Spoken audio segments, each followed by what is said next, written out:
All right. Today, I'm going to explain to you why K-pop artists can bleach the crap out of their hair and why you might not be able to. So, this is a huge question that I've come across, and I am a cosmetologist. I have a license. It's great. I love it. Hair interests me. I love it. Again, say that a lot, which is good. Love life. Continue. In order to explain this, I am going to have to kind of explain hair mechanics a little bit. I'll try not to stay on this because it's probably not an interest of yours. Okay, each individual strand of hair, let's pretend it's this big for, sake of explaining this. If you were to turn it sideways, so if you're looking at the strand, it was this way, it's now this way. It has, in the very center of it, a medulla is what it's called.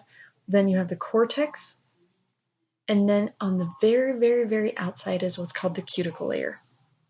Now, the cuticle layer varies depending on the type of hair. Curly hair usually has more cuticle layer, not always. And color. I'm talking natural color. Blondes usually have less cuticle layer. People with black hair have some of the highest amounts of cuticle layer. The cuticle layer can vary between like 4 and 18 layers, depending. And that's kind of an average. There can be less, there can be more, which is kind of scary. But anyway, so this dark Asian hair that Koreans have, which is fantastic, it's thick. It's usually a little bit coarse as well. So, bleaching that kind of hair takes a while. And if you look up their stories from K-pop artists who are like, yeah, I spent like 10 hours in the chair and they had to bleach my hair like 8 times. And I'm like, yeah, well, in order for it not to look like the outside of a banana and to look more like the inside, that was a necessary process. Now, how exactly does this work?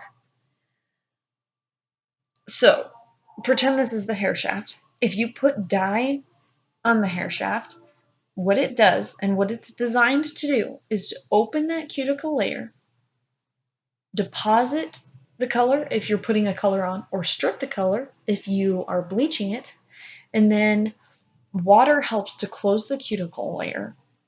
But whatever product you use after that, whatever shampoo and conditioner, is meant to close the cuticle layer as much as possible. Now, dyed hair, the cuticle layer is never, ever going to lay perfectly flat. Ever again. Once it's chemically damaged, it just won't do that. So, that is why color will always fade. And that is why the hair may be susceptible to then other forms of damage. Heat styling, the sun, weather. Your hair goes through what your body goes through. Just like your face gets dirty and sometimes your face can get windburnt, like your hair can too. It sounds crazy. It's a thing. It's true.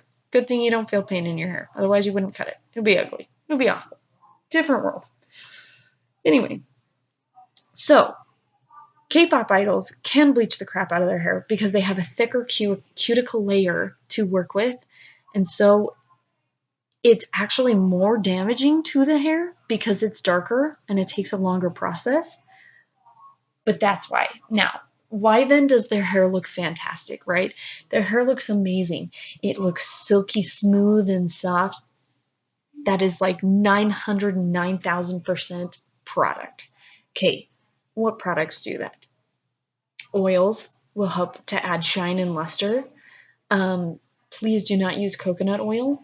If you're actually trying to add moisture to your hair, you want to use an oil that will be absorbed into your hair. Coconut oil is too big to be absorbed into that cuticle layer. Molecule is too big. It's a thing. There's scientific proof. Go look it up. I'm not just spouting nonsense. I'm being honest. Jojoba oil and argan oil are the closest to the skin's natural oil and can actually be absorbed by your hair. That is what I would recommend. Those will add the shine. Also, gels. Gels will add shine. Any number of products that are less awesome and less helpful actually to the hair can be used. What else can they do? Deep conditioning treatment.